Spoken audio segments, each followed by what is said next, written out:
Roshan turned 42 on 10th January. Hrithik के birthday पर पहुंची बॉलीवुड की कई हस्तियां।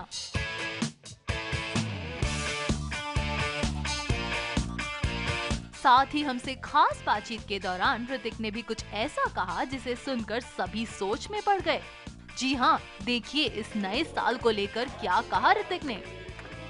Well, I have started this year on a very happy note, so I think this year is going to be full of happy things.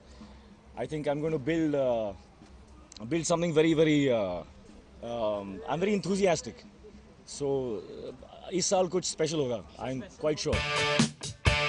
Hrithik and wife Suzanne ended their 14 years of marriage this February. But after listening to Hrithik, the thoughts are striking. Are the wedding bells ringing in the Hrithik Roshan's life soon? Well, let's wait to hear this from Hrithik himself.